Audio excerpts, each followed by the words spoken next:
Nagpur police के यशोधरा नगर थाना team ने बड़ी कार्रवाई करते हुए अवैध गांजा तस्करी का भंडाफोड़ किया।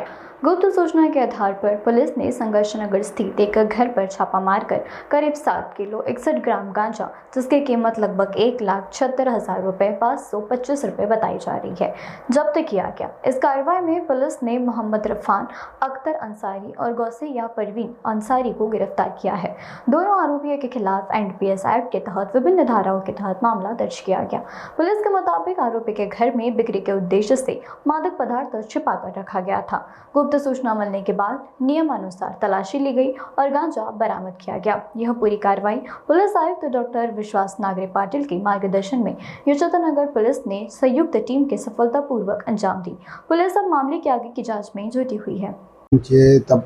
PSI कनसे आणि त्यांची टीम यांना त्यांचे गुप्त बातमीदारामार्फत बातमी मिळाली की संघर्ष नगर येथील मोहम्मद सरफराज अख्तर अन्सारी हा आपल्या घरी गांजा तस्करी करून आणलेला आहे आणि तो विक्रीकरिता घेऊन जाणार आहे, अशी माहिती मिळाल्यावरून लगेच PSI कनसे आणि आम्ही सदर घरावर छापा टाकला असता तिथं जे आहे तर त्याच्या घरामध्ये दोन पंच आणि महिला अधिकारी यांच्या समक्ष झडती घेतली असता त्याच्या घरामध्ये 7 किलो 61 किलोग्राम वजनाचा गांजा, ज्याची किंमत आहे 1,76,525 रुपयाचा मुद्देमाल तर मी जप्त केला।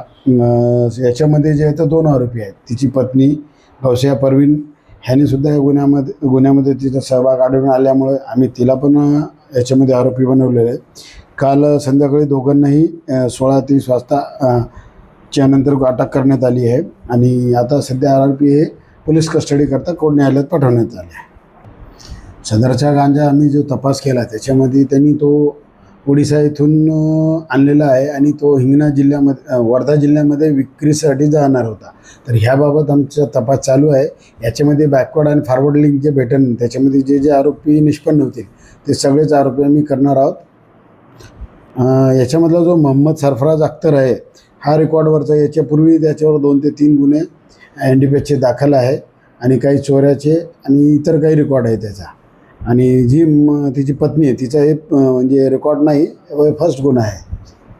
आणि सदरची कामगिरी ही आमचे माननीय CP विश्वास नागरे पाटील साहेब यांच्या मार्गदर्शनाखाली वसंत परदेसाहेब अप्पर पोलीस आयुक्त दक्षिण प्रदेश विभाग, नित्यानंद झा साहेब पोलीस आयुक्त परिमंडळ 5 आणि श्री रोहित ओवळ सहाय्यक पोलीस आयुक्त कळमना विभाग यांच्या मार्गदर्शनाखाली पोलीस उपनिरीक्षक सदाशिव कनसे, महिला पोलीस उपनिरीक्षक वनिता गर्जे, पोलीस हवालदार राजेश पाली, पोलीस हवालदार अशोक तायडे, महिला पोलीस वैशाली गायधने, महिला पोलीस सपना राणे, महिला पोलीस शिपाई बबिता नन्नावरे, राकेश तिडके, नितेश मिश्रा, साजिद खान, अमोल भेंडेकर, विनय कोचे यांनी सदरची कामगिरी पार पाडली आहे।